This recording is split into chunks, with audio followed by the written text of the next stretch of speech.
All right, we're live. Hello, friends. Do you have to turn off the monitor? I hear ancillary noise. It's off. You're right. I'm you're here. hearing Of course I am. his trailer cycle through. All right, we should get people in the chat room at any moment. There we go. We've got guests coming on Facebook. We got two on. I thought Periscope was dead. I don't understand this newfangled technology. Hello, everyone on Facebook. Hello, everyone on Periscope. And we'll probably get some YouTubers coming in here any minute. Some Twitchers coming in here any minute. Ladies and gentlemen, this is a book trailer, a series trailer, if you will, for Matthew Mather's World War C series. And we always like to put a little video eye candy up for you at the beginning of the episode. And what, as luck would have it, he had some ready for us. It was great. Yeah, which is the first time ever, I think. We don't even have our own stuff ready. And yet he's like, here you go. We have never had a guest come on that had his own video stuff ready for us before. So you know, one of my favorite things about this trailer is a lot of times with movies where there's a tsunami or some sort of disaster or whatever, you end up not getting this unrealistic picture of New York. But not in this. No, this is perfect. New York in the snow. Perfect. It's wonderful. And baby, you ready to go to Maine? I am. 3, 2, 1. Hello, everyone, and welcome to Sigler in Place on this second day of February 2021. Groundhog's Day. I may have told you before that episodes you watched before were the best episodes ever in the history of entertainment of all mankind. I was wrong. No, you only do that every time. Every time. But this one, I was wrong before. I was mistaken. This will be the greatest episode ever. We have a guest coming up. And we've got a free ebook for you. It's going to be awesome. It's an ebook that I have read and I enjoyed. Actually, I did the audiobook, but I listened to the story. The story's pretty kick-ass. So, baby, we've got a couple minutes here. Let's get through our stuff. So this is going to be a little bit of a different episode. You guys know when we have a guest join us, sometimes it doesn't always exactly look normal. This is one of those because we want to get to our special guest. So I am going to power through a few things. There's a lot you need to hear, and I only have 8 minutes to do it. So, first, we have a special guest, as you know, and we also have a few updates, empty set / gangster updates. I can tell you with confidence that the gangster ebook will be landing in your email any minute, any moment now, any day now, soon, very, very soon. Very soon. We are moving towards doing that. There's a few things you need to keep in mind. If you get more than one email with a download link to the ebook for the gangster, you have probably ordered more than once. And this is a mistake I keep finding. I keep reaching out to people when I find it. It's totally understandable. That's all on us. If you get two and you only want one, reach out to me and let me know, and I will refund one of those if you'd like. So you'll get that very, very soon. And we are working also on getting the audiobook. We don't have an update for that. This weekend, we're doing the live episode 10 of The Gangster will go live on Sunday. Today, of course, is Groundhog's Day. Puxatawny Phil did see his shadow. Anybody who's living on the eastern seaboard understands that means that there's at least another few hours of winter, but theoretically 6 more weeks of winter if you believe that sort of stuff. Quick note, we had a few emails after we had Jonathan Mayberry on the show that they downloaded Bewilderness, which was supposed to be a free Audible Plus short story, and they couldn't play it. And I talked with Audible about it. They knew that they had that problem. That problem now seems to be fixed. So if you are waiting on Bewilderness to be able to hear it or anything else in your Audible Plus catalog, that should work now. They fixed it because A called them. A took care of that business. No, when I called them, they were like, no, we know it's a problem. We know it's a problem. We're working on it. But, you believe that if you want. I am that fancy. As you guys know, Mount Fitzroy is still going gangbusters. If you are finished, 1,350 reviews so far. It's crushing it. Love it. And it was a long book, so if you're just finishing it or starting it or whatever, if you consider making a review at Amazon or Audible or both, that would be wonderful. Also, upvoting and downvoting reviews as you see fit also helps us help you get more books. Let's see. We are actively recording, not this very second, but we are actively in the recording phase for The Stone Wolves, which is the last GFL novella. You may have known it at one time called The Zoroastrian Guild. You may have known it at one time called The Killer. It is now called The Stone Wolves, and we are actively recording it. And Steve, the Iceberg, Ricky Berg, who is in the chat room now, is actively engineering it. So he's doing his thing. Should be in Q2. Let's see. I mentioned last week, I'm going to mention a couple more times. If you have students who are working from or schooling from home, Scott is willing to join by Zoom, join classrooms. We both are, or just Scott, whichever. And also in association with that, or even separately from that, if school libraries want to acquire the GFL series, they can email me directly. I can work with them directly in their administration, and they get the books at half off. They get a sort of a buy one, get one. We got a deal for you, know what I'm saying? We make a deal so the kids be educated. Okay, as we're not going to do Siglebrations or pup dates or junkie updates today because we have a special guest, but please send any of those, anything you want to talk about next week, to info@EmptySet. And starting next week, we'll be finally on our regular Wednesday schedule. Wednesday at 6 p.m. Pacific time, and send whatever you want to celebrate, whatever you have to tell everybody, and we'll share it on the cast. All and right. last, this is I'm very excited about this. Oh, first we'll do Story Smack. Story Smack. Back to this camera right here. Ladies and gentlemen, coming up this very weekend, Saturday, February 6th, 5 p.m. Eastern, 2 p.m. Pacific time, we're going to have Empty Set movie maven Rob Otto on as our guest. And Story Smack will cover the fantastic movie Swingers. If you guys haven't seen Swingers, you got plenty of time to go see it. You'll flip out seeing how young Vince Vaughn looks in this film. It's kind of crazy. But this is the movie that put him on the map. Jon Favreau put him on the map as well.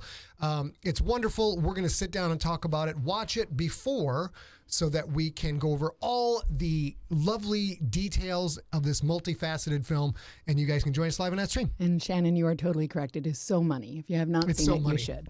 And last, this is my most exciting. I'm super excited about this one. On this coming Saturday, we have Story Smack starting at 2 o'clock Pacific time, and starting at 4 o'clock Pacific time. Steve Rickyberg, also in the chat room, man of the hour, Iceberg. He is going to be hosting a junkie happy hour. And this is going to be a happy many hours in a row. It's going to be a more casual version of what we do here, where you guys are going to be able to talk to each other on Zoom, and we're going to drop in if we can. Like I said, we're recording the Stone Wolves. We've set this up. I talked to Steve about it. It's his idea. I think it's a terrific one, and we're going to set it up to be every first Saturday of the month, starting at 4 p.m., from 4 p.m. Pacific time to 11 p.m. Pacific time. You can join casually whenever you want, drop in, drop out, that kind of thing. There is an event that I think that probably, Steve, if you can drop in the chat room so that you can join, and then you'll be alerted by Facebook for it. Sure. And we'll get a little better as that progresses. Is that going to be a regular thing, sweetheart? Yeah, every first Saturday of the month. So we'll figure out how to get you guys notified of that. It'll be yet another place where you can all talk together and embrace the world of Siglerism and the wonderful community that I had nothing to do with. They did it on their own. They did it, yeah. They're like a bunch of little Bob the Builders out there just making stuff. And hopefully people enjoy that, and you can come and go as you please. And this is a little bit, it's longer, and Steve is a rock star for being willing to host the whole time, so that no matter where you are in the world, you can probably hang out with other junkies and get your social fix a little bit, since everybody's still sort of locked down. All right, coming back to the main cam. Ladies and gentlemen, we will now get to our guest just 1 minute early. Let's get over to let me unmute him. Boop, boop, boop, boop, boop, I'm so excited. There we go. More. I'm glad I started this early. No, just to ask him to unmute himself. No, I muted his shoot. I know. Asked to unmute. Matthew, see if you can unmute. There it is. And now we'll go to our lovely, awesome guest screen. Ladies and gentlemen, our guest, Matthew Mather, is with us. Give me 1 second to adjust his camera. Boom.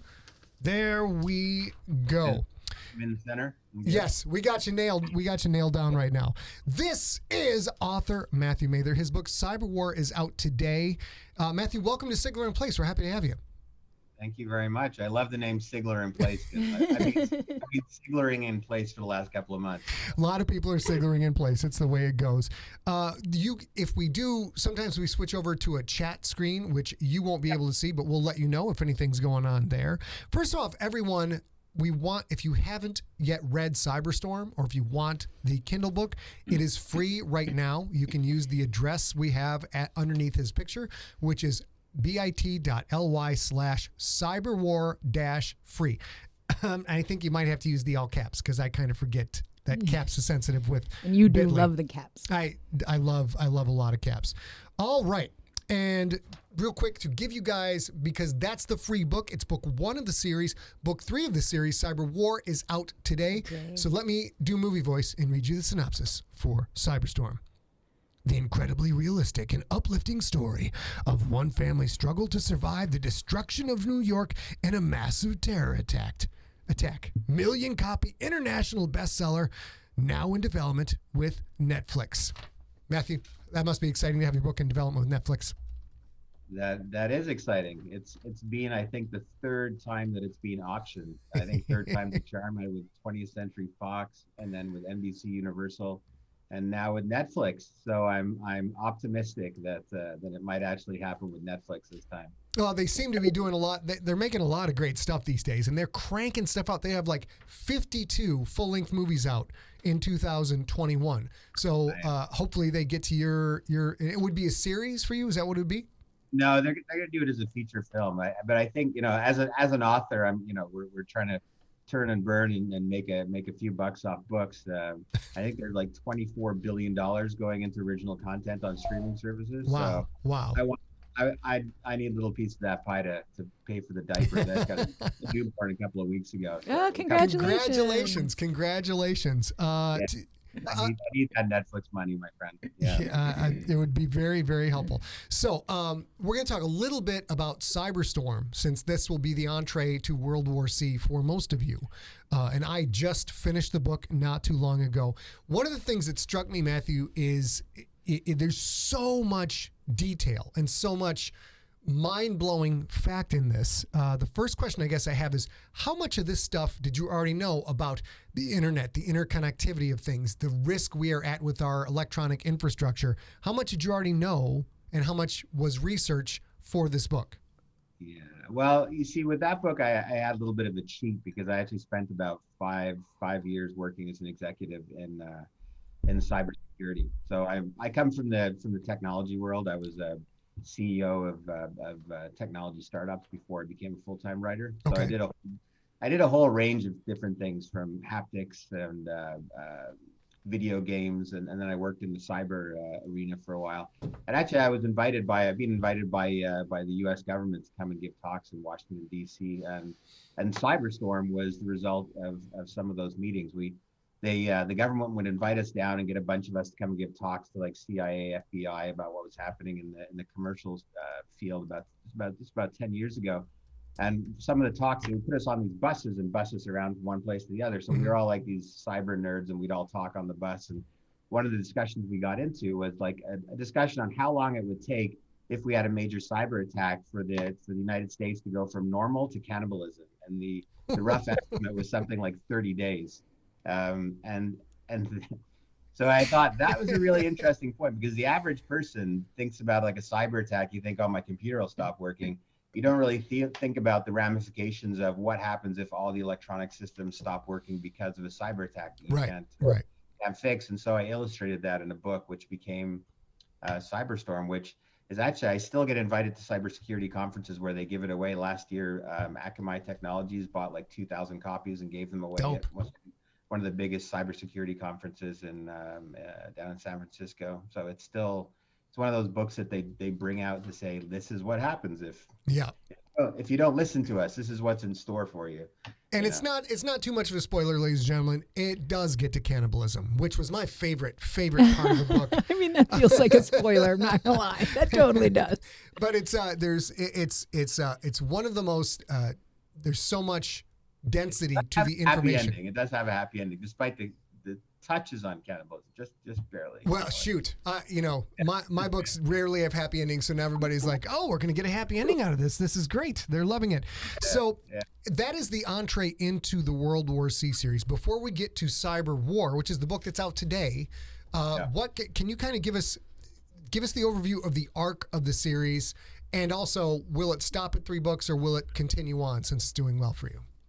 Yeah, no, I'm going to stop it at 3 books. Cyberstorm itself, I was a standalone book for many years, because I only like to write books when I've got something to say, or I've got some sort of idea that I want to communicate. So Cyberstorm was sort of a one idea that I wanted to communicate for, I think for 6 years. It was just a standalone title.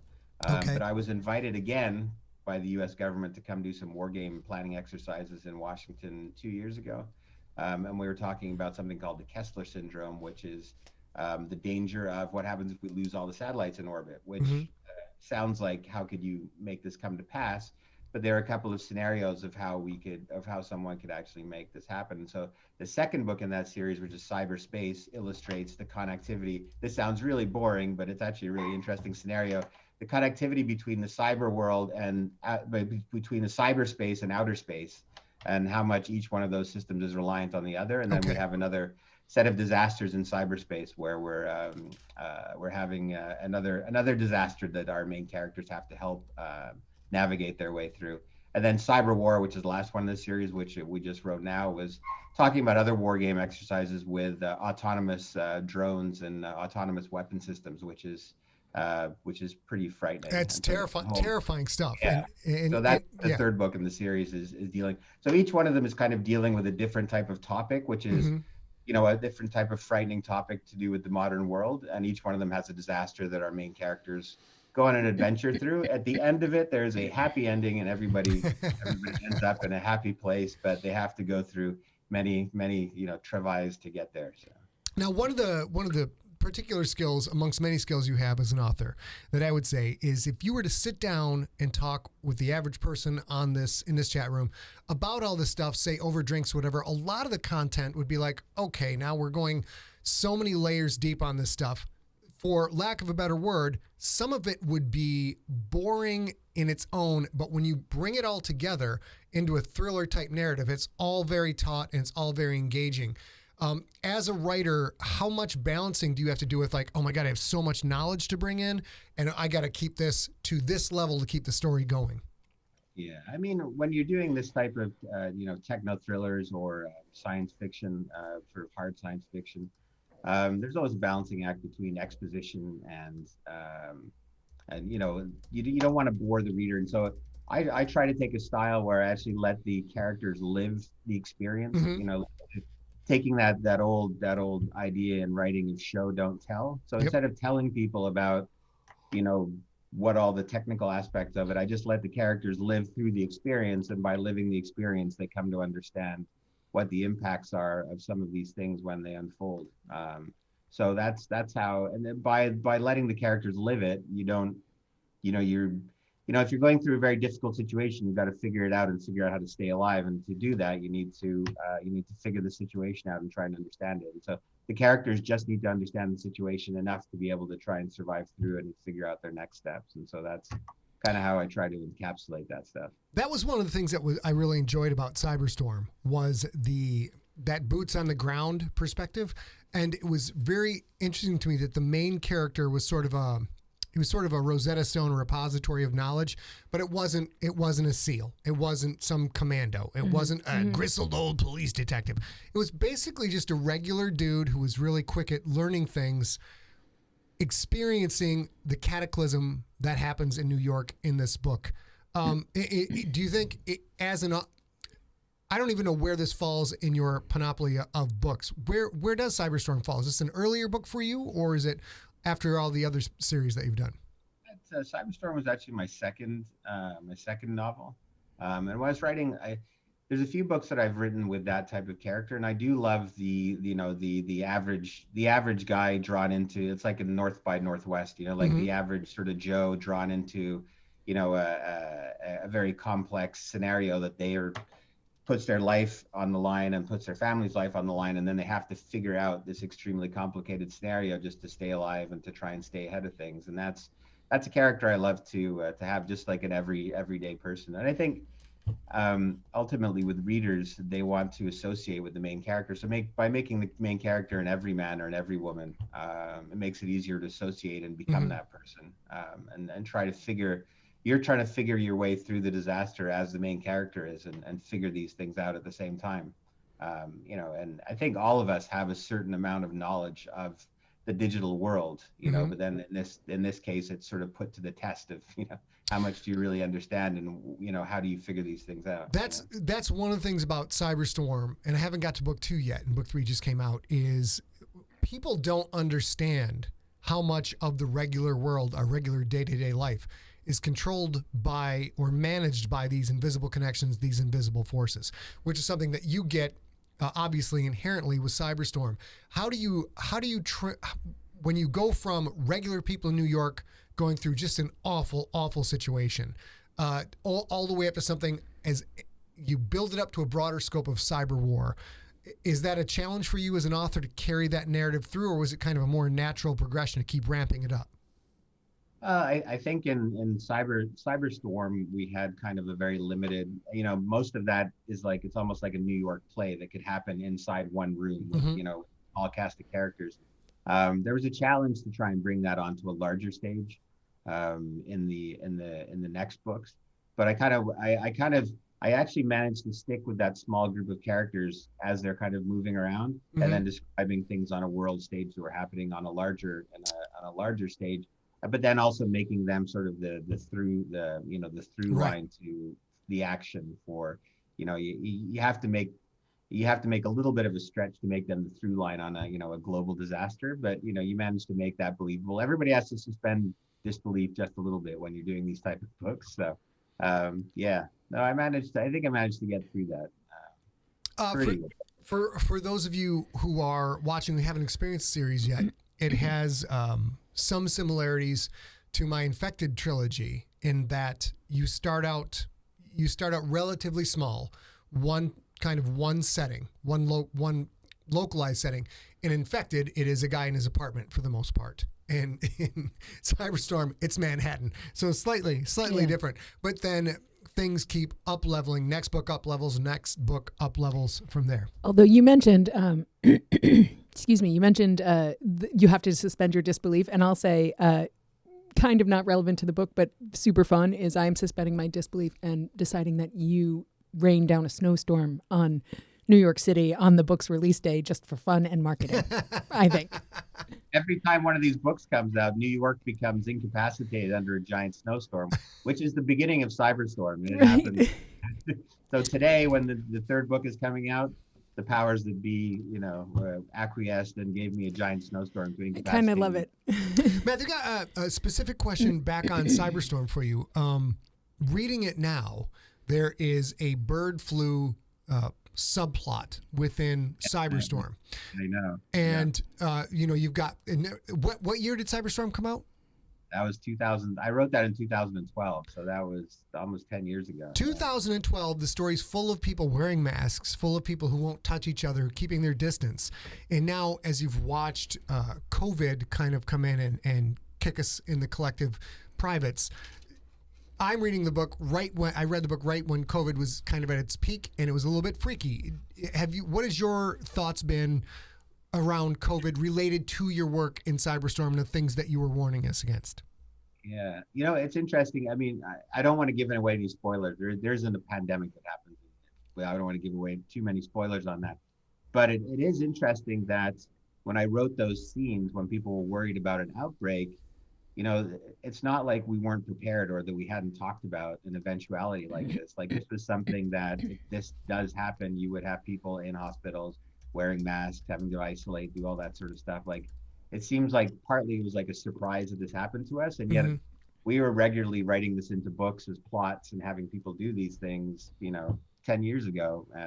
This was something that was discussed and thought about and talked about. So yeah, it shouldn't be. It seems like when these things happen, it's a surprise to everybody but apocalyptic writers. You're like, yeah, we know that we've been talking about this for a while now. Like, this is. Yeah. In fact, I'm happy actually COVID was actually at the best possible end of the disaster scenarios that we probably write about. Yes. Yeah. Something survivable for sure. Yeah, my stuff's not very survivable at all. And then, can you imagine if you think about the willingness for people to vaccinate or not vaccinate? Could you imagine if the vaccine was administered in the way it was in pandemic, out of fire trucks, that would be heavy. Yes. That would be very heavy. In the Infected trilogy, there is an inoculant involved, and it's distributed by fire trucks in some regard. So when I wrote that one, I'm like, I had no idea that I in that series I write about how obtuse people are to like, here's a vaccine, here's an inoculant, go get it. It's so easy, just do this. And people are suspicious, and the anti-vaxxers come in and people fight about it. And, you know, someone at your level of knowledge, watching what's going on with COVID now, in relation to your work or not, what are your thoughts on people who are like, here is hardcore science that is proven to work, and we have a large chunk of the American, maybe the Canadian populace as well, that are like, no, not doing it, don't believe in that science. You know, I don't think you should take a particular onus on Americans. Canadians are you know, it's the same sort of percentage of population. Okay. I think that and in Europe it's not far off either. So I think that, you know, I think that's a failing of the government, really. I think, you know, having proper science education, you know, building up a sense of trust and transparency with the people that are in charge, you know, all that sort of stuff. Mm-hmm. I think the result of people not trusting this thing is a result of governments not being transparent and trustworthy, quite frankly. So I think that's part of it. I mean, and then part of it is ultimately, I think there's always going to be part of the population that is suspicious and has conspiracy theories, and, you know, that's just a natural part of life. I think, you know, 10% of the population has, you know, a psychosis spectrum disorder. 1% is probably, you know, has, I have a brother-in-law who has mental health issues, and it's quite common. And I think, you know, you're always going to have those kind of themes and things. There's a certain fringe part of the population that are going to be susceptible to paranoid thinking. I don't think we're ever going to get away from that. But I think going from that 1% or 2% sort of fringe to making that a large part of the population, I think, is a failing of our elected leaders more than anything else, from all sides. I'm not laying any blame. I think just in general, I think there's a failing of trust there. Yeah, it is pretty interesting. Now, jumping forward to the book that came out today, congratulations again on your book coming out today. It's always such a huge, huge moment in an author's life. You work for so long in these books, work so hard, and you get that one day where the bad boy comes out. What cool stuff can you tell us about cyber war that won't necessarily spoil the books before it, won't spoil cyber war, but people will be like, oh, this can be some interesting stuff. What are some of the key elements of it? You know, when I went to do cyber war, I was really interested in having, so the same way that in Cyber Storm, we were talking about a first person perspective of like show, don't tell, what would happen if you were having, you know, major cyber attack, you had to live through it. This was kind of the same thing, that if you were experiencing what would it be like to be attacked by autonomous weapons. So these would be like drones, but drones that aren't controlled by humans. They're just hunting humans down based on algorithm. And this is, you know, in the continental US. So it's basically a terrorist attack, unleashing the type of weaponry which we are now developing, but somebody gets, you know, basically a container full of these things and goes and unleashes them against us, you know. So that's basically what it's about. And it might sound a little bit outlandish until you actually go and do some research. So I just did some research. The US Navy has a project called Project Overlord, which sounds already a bit troublesome, but they have a 200-foot long robotic ship, which is completely autonomous, which piloted itself from Norfolk all the way down through the Panama Canal and back up to San Diego without any human intervention with this. So it's a 200-foot long robotic ship. They have the Anaconda gunboats, which are artificially intelligent weaponized gunboats in the U.S. Navy. We've got airplanes. We've got the Armada Russian. It's the AT-14. These are automated heavy tanks that are complete. So these are weaponized systems without human intervention that are able to go out and target people and kill people, which sounds like something straight out of the Terminator movie. But these are things that our militaries are developing and are unleashing now. The Turkey has and this is going to sound very ugly, but Turkey has like a 50-pound, it was got the Songar. It's a quadcopter mounted with a machine gun, which is completely autonomous for doing like border patrol stuff. So this is real technology that's actually happening right now. And in my view, this type of stuff should be regulated like chemical weapons. Like it should be completely outlawed. Right. Because what happens when you have a container full of these 50-pound things loaded with machine guns, and then somebody unleashes them and says, okay, just let them go free in, you know, in a city or something. These are weapons of mass destruction, and nobody really sees it coming. Some people are talking about it. There's a UN discussion board going right now about outlawing autonomous weapon systems the same way that we outlaw chemical weapons, but nobody's done it yet. But I'm just afraid that we're going to have a very sad event that is going to have to happen before people turn around and say we need to outlaw these things. And that's a bit heavy, right? But so we have a question from the chat room. Richard Allen asks, were there specific books or materials that you used to develop this series? Yeah. There's a few books. There's one called Drone Warfare. I've got a copy of them around the office here. But there's a whole bunch of really current books talking about the rise of drone warfare. I mean, in one sense, there's drone warfare. The word that we use for drones right now are unmanned piloted aircraft. They're still piloted by someone. mm-hmm. But the drone program, back in 1976 in the U.S., Gerald Ford outlawed the assassination of anybody on foreign land. So you can't assassinate somebody in foreign.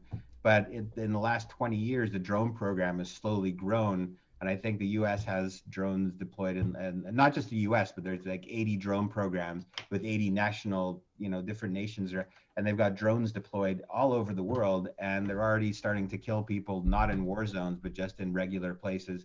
They've got like a targeted kill list. This is one of the things I talk about in the book, that the U.S. and other countries have targeted kill lists. They send machines out, and then they go and hunt these people down that are against national interest of Russia, of China, of whatever. So we've already got a situation where all over the world, we've got these machines hovering over our heads, killing people that are just, against national interest, quote unquote. Right. And like, this is something that's actually actively happening. And so in the book, I'm having it happen on U.S. soil as a terrorist attack to illustrate what that would feel like to average people here, and why we need to talk about that. One of the things I think a lot of Americans at least don't understand is which you touch a lot in Cyberstorm, and I'm sure probably in book 2, book 3, is the sophistication of the hackers / programmers / computer specialists in other countries. We have a bit of, I say a lot of hubris in America, like, we got the best programmers, we got the best, this is going to be fine. But this is a relatively achievable up level for other nations to put a lot of money into their programmers and their ability to hack into things. And that creates the question, which maybe you touched on Cyber, I haven't read it yet. How hackable are some of these things? Like when you've got these drones, because everybody thinks you can't hack into stuff, but people hack into stuff all the time. Well, that's true. Yeah. And you hear a lot about like the smart TVs and the smart fridges and all that stuff where somebody could hack into that. And I imagine that is easy. And if that's easy, anything's easy for the right hacker, I would think. Does cyber war get into that at all? Yeah, I mean, I talk mostly about the hacking stuff in Cyberstorm. Okay. We do have hackers in cyber war, but we're focusing more on the autonomous weapon systems and drones and that type of discussion. But I can tell you from I worked for almost 10 years working in the cyber arena, protecting Fortune 500 companies and working with government institutions, and I formed a group up in the Pacific Northwest with Microsoft and Amazon, doing incident response. And anyway, long story short is, unless you write something down on a piece of paper and lock it in a cupboard, it can be hacked. Like, it doesn't even matter. You can have air-gapped military systems. Like, people will figure out ways to get through these things, and they do. It doesn't matter what it is. A determined attacker just needs to have enough time and enough resources. And so if you're this is a longer discussion, but it comes down to what are the goals. And if you're a criminal, you just want money, which isn't so bad. And if you're a state, what you want is information, and you don't want money, and you don't really want to cause any problems. You just want to get as much information, which is what the state, China is doing. We had an old joke in the cyber arena that you never need to back anything up because China had a copy of everything America has. America has a copy of everything China has. Just if you lose something, you go, hey, could you guys just send that over? We forgot that file. Lost my grocery list. Everybody's got a copy of everybody else's stuff. Sure. It's interesting. Which doesn't even broach, I have future books that I'm interested in encryption. Once you break encryption, or once you get past the quantum algorithms of breaking encryption, all of the stuff that we have that we think is secret is going to be read by people in the future. So even the greatest military secrets and all this stuff you have written down, it's all going to be read by people in not very long from now. So it's like everything is an open book. There's really not very many secrets that you can hold on to anymore. Which is a good thing and potentially a bad thing. Sure. I do find it really fascinating that the least hackable thing, writing it down on a piece of paper and locking it away, is the one thing we've been told our entire cyber lives not to do. And that's the one way to do it. We do have another question for you from Nicholas Marshall in the chat stream. He says, as a national security academic, do you have any thoughts on the Decatur's Handbook? The Decatur's Handbook.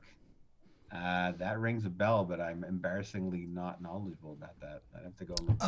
If it comes to a lack of knowledge, I think you're the least embarrassed yeah, that's person true. in the room. I think I've got it covered. A is a close second in that regard.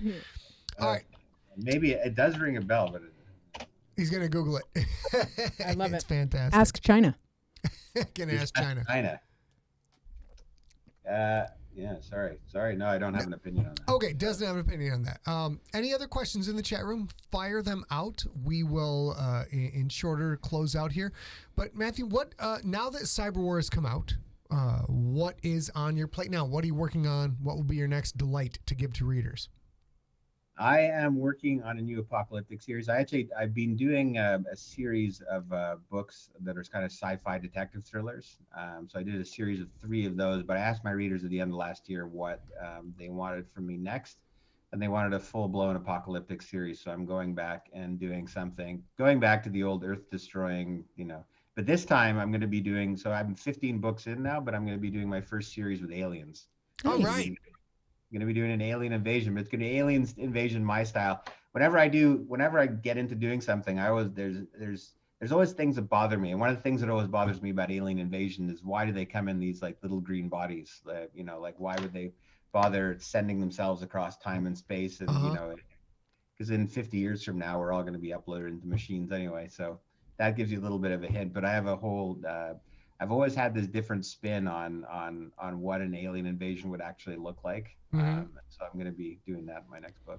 So we have a question from Richard Allen. He says, how likely is an EMP attack very likely?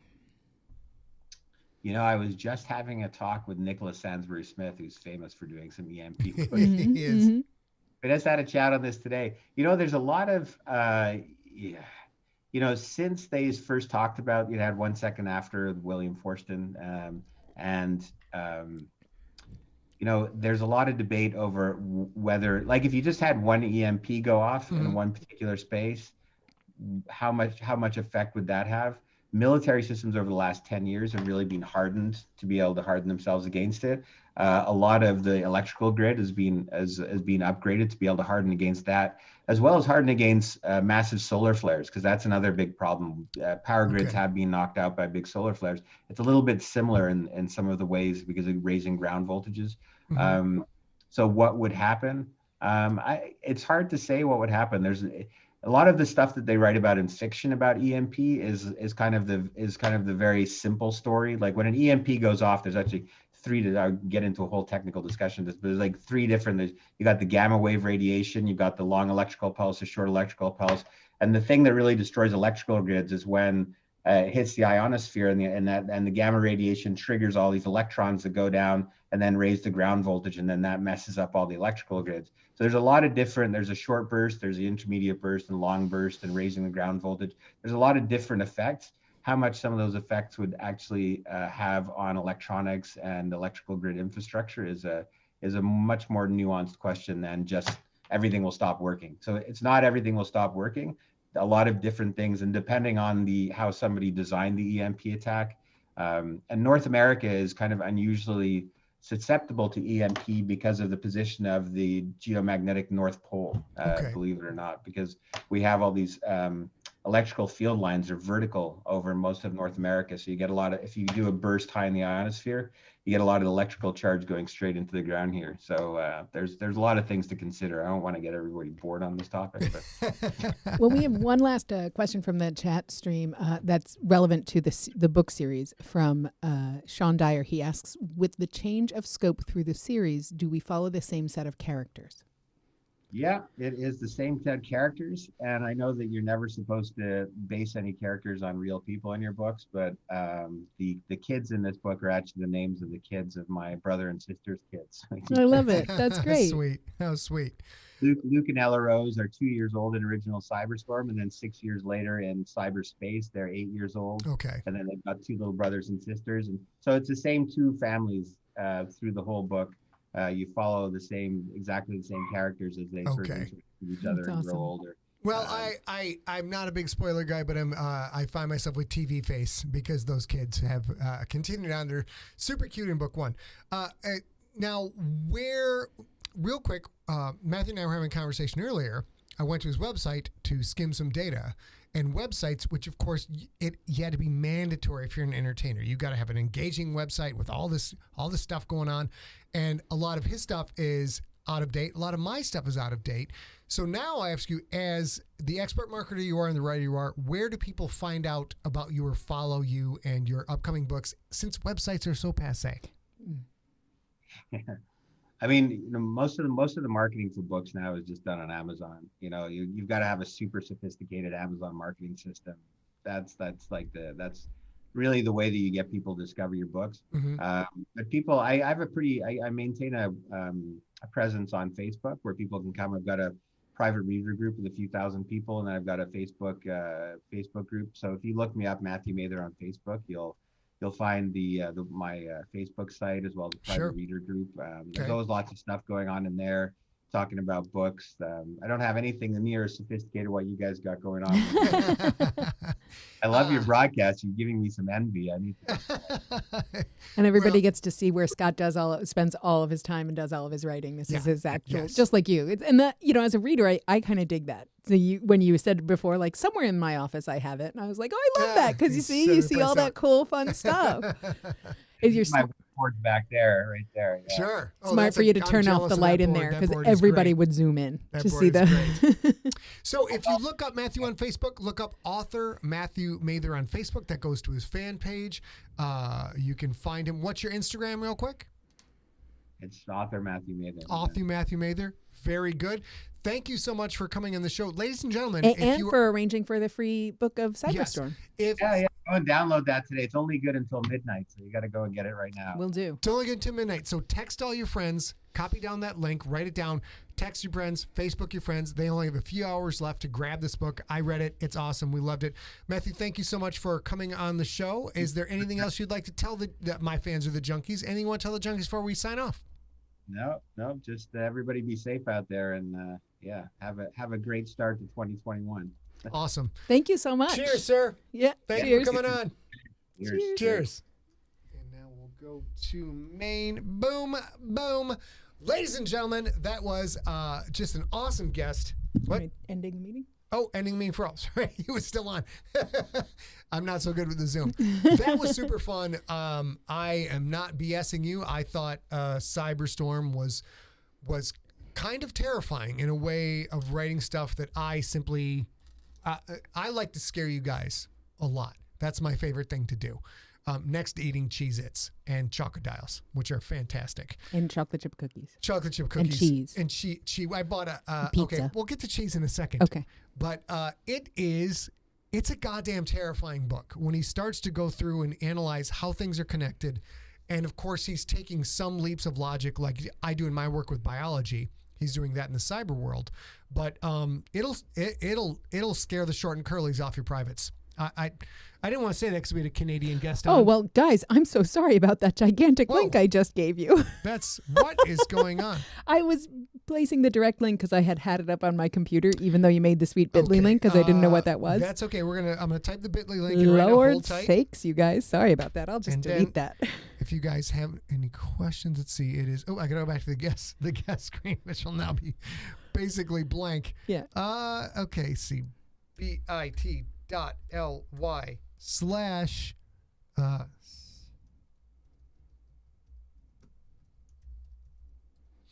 There we go. I think you guys can see it, which is awesome. When we have the accomplished author, Chris McWhite. the accomplished author Matthew Mather saying, "Gosh, your guys' system is very slick," and then and then I just did that. it just clues the crap on everything. Hey, you know. It's so good. Yes, Chris, that was a very girthy. I know. girthy Sorry, Richard. Sorry, link. Chris. I was trying to help. But that was super fun. What an awesome, interesting cat. Yeah, and I can remember right around the time that you and I first met, you were touring, at the time it was still radio shows and TV shows and stuff when the book came out, and you were talking about, I think it was Contagious, because we had just met, and and you had a lot of, you went on an NPR show and they asked you all about thermonuclear weapons and all sorts of stuff. You're like, oh, okay. Yeah, I lied a lot. Woo. A lot. Well, let's see. My book is about aliens. I don't know, but you did really well too. But that, it's such an interesting thing because no matter what the book is, but especially if it's a technical book like these books we're talking about, the amount of research has to be extraordinary. Like I don't write books, but my God, I hear you spend like 3 hours looking up, specific. One specific tool or something, Oh, I did. I'm trying to tell you what camera we're looking at. I'm a terrible producer, terrible director. Yeah, we sure fooled him, Steve. Now, you guys may have different experience with Cyberstorm than I did, but me reading Cyberstorm as a writer who's written, Matthew and I are about the same level as number of books we put out, so you can see things start to develop and you see skills start to develop. The amount of calm gunslinger research that went into that, I can tell right off the bat, this is a guy who can read stuff and remember it, take like 2 or 3 notes and call that stuff back up at any time. Not quite the same scatter shot that I have trying to recall things in general. But I will, since we're done, I will try to give you guys a quick ad-lib impression of what it was like for me to be on NPR when Contagious came out and get asked questions to which I had researched everything and gotten consultants, but a year had passed, so I didn't remember any of it because I have very short-term locked-in memory to do the book, and then all that knowledge goes away. So hey, why don't you ask me any question at all that could possibly pertain, but make it very technical, and I'll show everybody what I do. Here we go. So, Mr. Sigler, thank you so much for joining us here today on I'm very NBR. happy to be here. NBR. And we would like to discuss get into a little of the truly the ways that we could protect ourselves from an intergalactic attack of aliens, and how could we possibly take care of, say, our thermonuclear weapon stash against a radiation-eating terrorist alien. Side note, the first step is the 2 to 3 second pause. You have to do this. So, against the radiating aliens, well, step 1 is the resources that are so critical to you being able to support other people. Those have to be protected ahead of time. And if you haven't protected those resources, well, then those resources are at risk. And I think you'll agree, that having your resources at risk when there is a bacterial infection of aliens, it could potentially be a giant problem, and a lot of people could really suffer. Of course. And Mr. Sigler, how do you recommend that the personal private citizen help defend the national defense from defending aliens?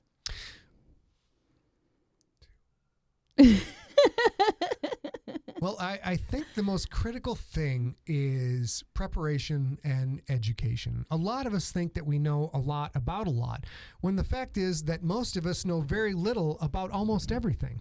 So when you think about it from the perspective of what can you do to protect your family, and now this is things that apply to day, let's say the Russians attack with nuclear weapons. You need to have a lot of water. You need to have a lot of food. You need to have an escape plan. Hopefully you've got a vehicle that can take you to the place away. If your home is not a sanctuary, you need to have a place you can go as a secondary sanctuary. So really, there's almost no difference between an alien invasion and the Russians lobbing nukes like they were Pez at a concert. Certainly. We're almost out of time, Mr. Sigler, so I have just a straight face. I have just a final question, and it's a two-parter, if you don't mind. First part, very important. How do you feel about cheese? And secondarily, we understand that your wife is awesome. Can you comment on that? The 3-second pause has gone out the window, you guys. I was not prepared for A's NPR voice.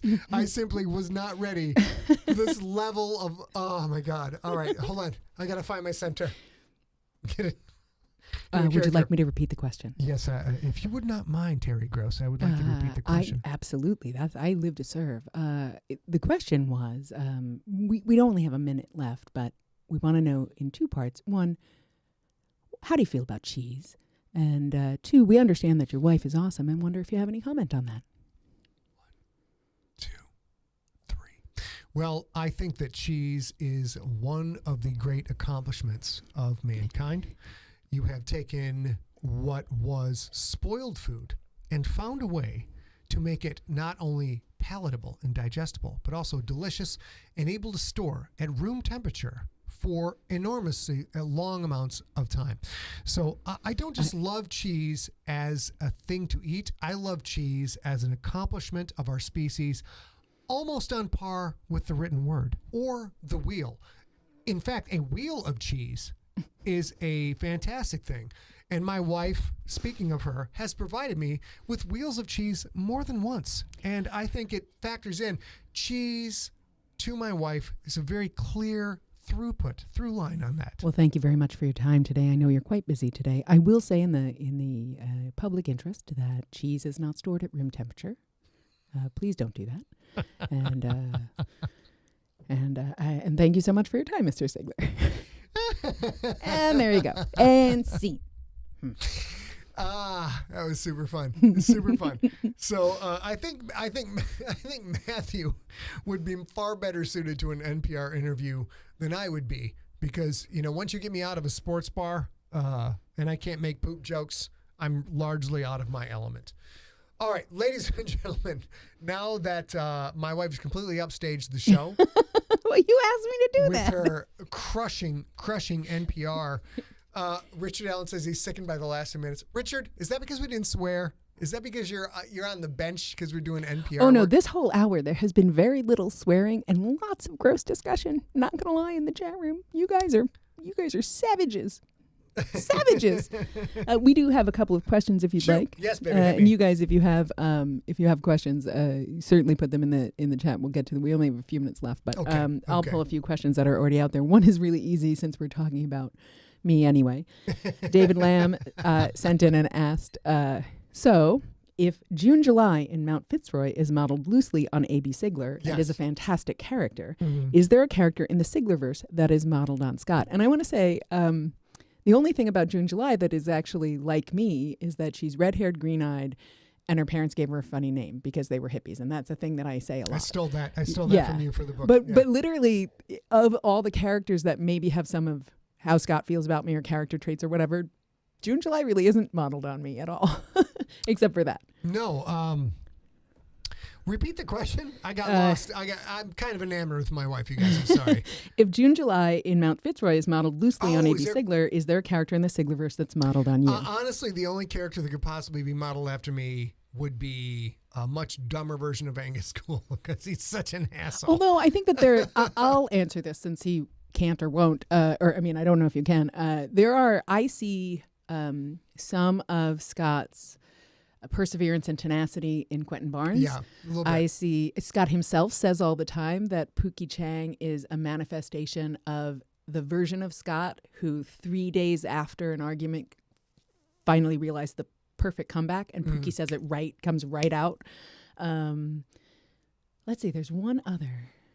While you're thinking, there's a lot of Quentin Barnes that is the direct connection to my athletic background. And I, of course, I'm genetically shortchanged. Thanks, Mom.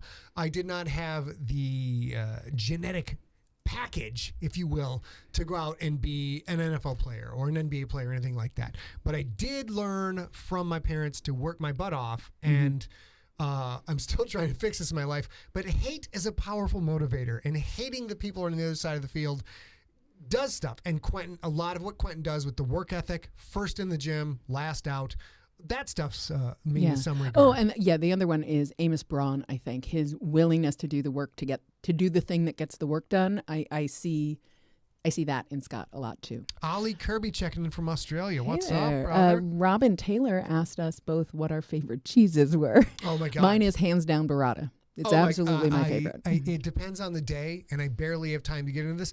If it's on a sandwich that's toasted, that's straight provolone, or also Swiss, or also Gouda, or also Havarti. Mozzarella, or also sharp cheddar. Straight cheese on a plate, Havarti, Gouda, provolone, cheddar, all the degrees of sharp, all the degrees of sharp cheddar.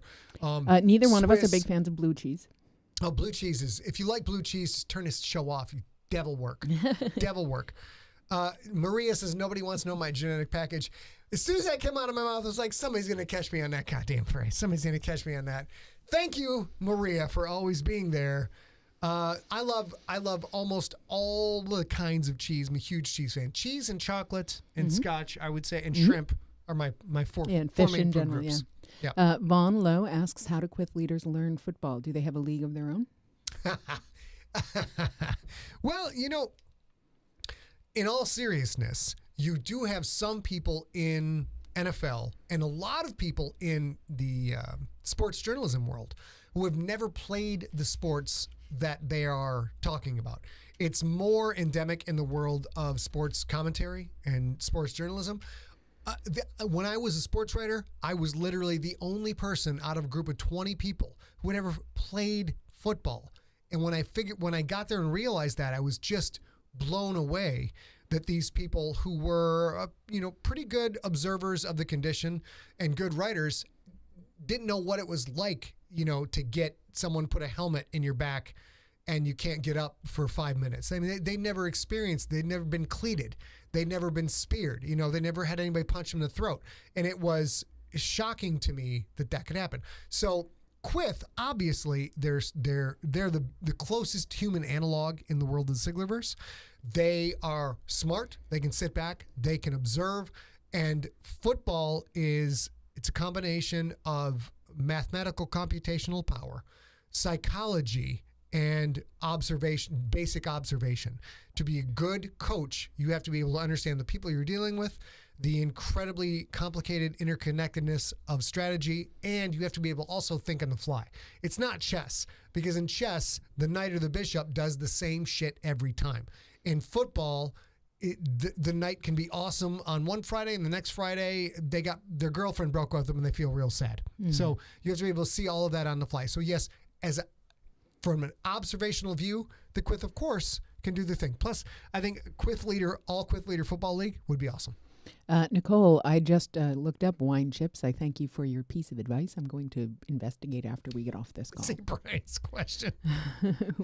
Brian Kane's question, when are we getting A's NPR interview show? Brian, the answer is, I don't know that I could keep a straight face through that whole thing, but we can try. Maybe we'll have a bit. I think he's actually asking why I'm not interviewing for NPR. Oh, why you're not interviewing for NPR? In case you guys don't know, I have a lot of voice actor training and was part of SAG-AFTRA, AFTRA back in the day, and have done a lot of commercials and radio stuff back in the day, and of course narrated 2 audiobooks which are not NPR safe, and that's probably where it comes from. I'm a little surprised you guys are a lot surprised, but that's good.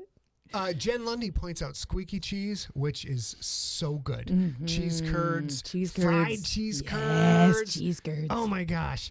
The worst thing is when I'm recording an audiobook, cheese is purported to interfere with dairy in general. It gets a lot of the phlegm in going.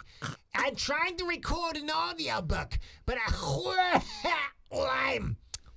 honey, was the cheese Well, on this those is eggs? high class So broadcasting. now I have pretty much 2 straight weeks where I can't eat cheese. I'm very unhappy about all of this. Let's see. I have maybe one more. Well, we're probably have time for one more. We got one more. question. Sure. Shoot, baby. Hit it.